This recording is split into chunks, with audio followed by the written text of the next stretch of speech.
Après cette quinzaine d'évocations consacrées aux premiers versets de la strophe « Par une nuit profonde », voici en guise de conclusion des avis fort nécessaires pour atteindre à la parfaite union avec Dieu. Pour arriver à goûter le tout de Dieu, veillez à n'avoir goût pour rien du monde. Pour arriver à savoir le tout de Dieu, veillez à ne rien savoir de rien. Pour arriver à posséder le tout de Dieu, veillez à ne posséder quoi que ce soit. Pour arriver à être tout en Dieu, veillez à n'être rien en rien. Pour arriver à ce que vous ne goûtez pas, vous devez passer par ce que vous ne goûtez pas. Pour arriver à ce que vous ne savez pas, vous devez passer par où vous ne savez pas. Pour arriver à ce que vous ne possédez pas, vous devez passer par où vous ne possédez pas. Et pour arriver à ce que vous n'êtes pas, vous devez passer par ce que vous n'êtes pas.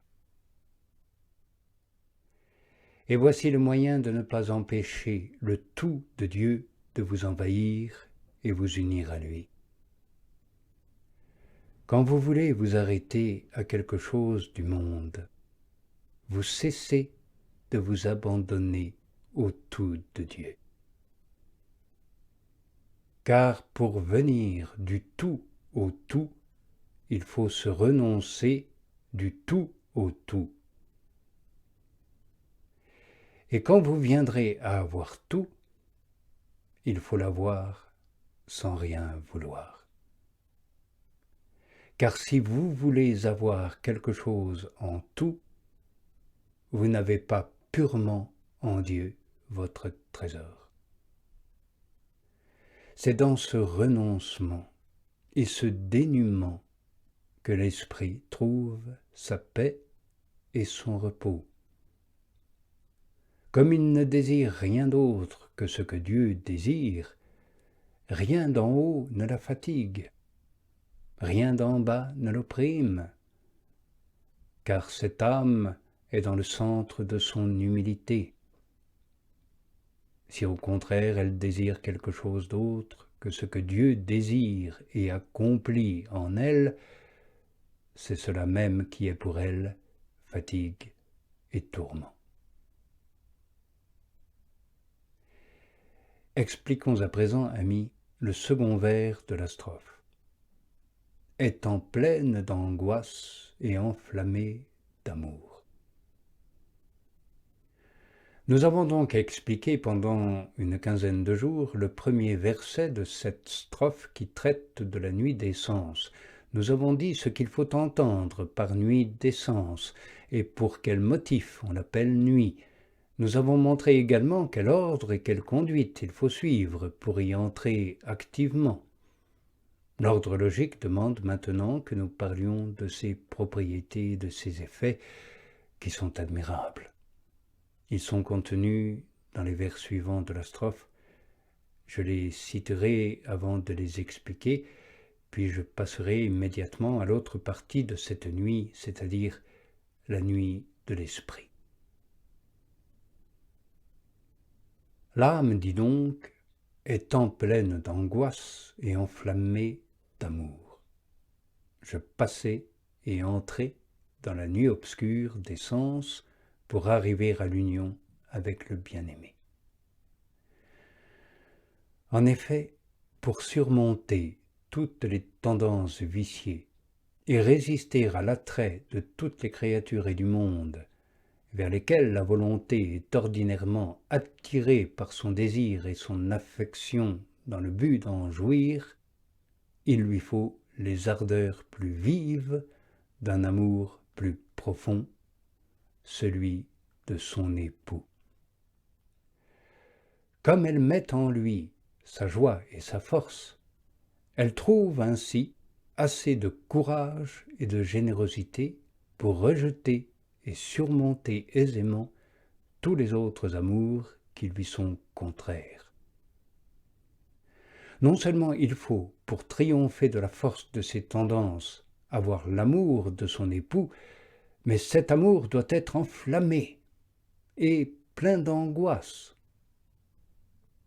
Il arrive en effet, comme l'expérience le prouve, que notre nature se porte ou est attirée si violemment vers les réalités sensibles que, si sa partie spirituelle n'a pas un amour plus fort vers les réalités surnaturelles, elle ne pourra secouer le joug de la nature et du monde, le poids des sens, ni entrer dans la nuit obscure de ses sens, ni avoir le courage de rester dans la nuit par rapport à toutes les réalités créées ou mondaines et d'en priver toutes ses tendances. Qui dira ces angoisses multiples et si variées de l'amour qui anime les âmes au commencement de ce chemin de l'union? Qui dira leur empressement et leurs industries pour quitter cette demeure de leur propre volonté et entrer dans la nuit de la mortification des sens? Qui dira combien ces angoisses d'amour pour leur époux aimé leur font paraître faciles, doux même et savoureux tous les travaux et dangers de cette nuit? Mais ce n'est pas le lieu d'en parler. D'ailleurs, on ne saurait les exprimer. Seul celui qui en a l'expérience peut comprendre ce que je veux dire. Mieux vaut donc les éprouver et les contempler que les décrire. Aussi allons-nous passer à l'explication des autres versets de la strophe. Ô l'heureux sort, je sortis sans être vu, tandis que ma demeure déjà était en paix. L'âme se sert d'une métaphore pour montrer le triste état de captivité où elle était.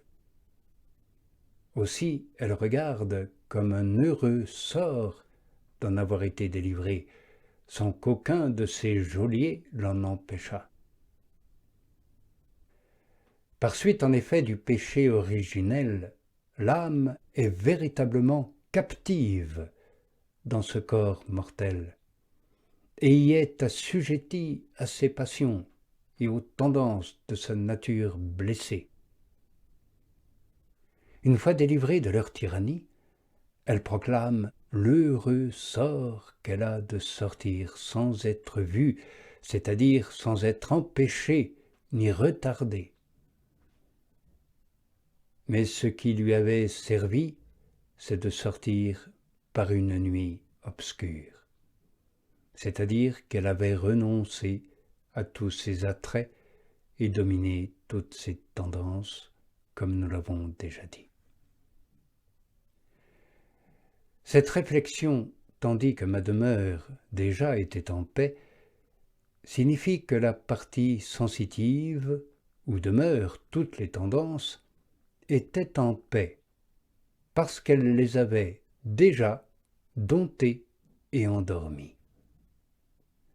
Et en effet, tant que nos tendances ne sont pas endormies par le renoncement aux appétits des sens, et que les sens ne sont pas en paix et n'ont pas cessé leur guerre à l'esprit, l'âme ne parviendra pas à cette véritable liberté qui lui permettrait de jouir de l'union avec son bien-aimé.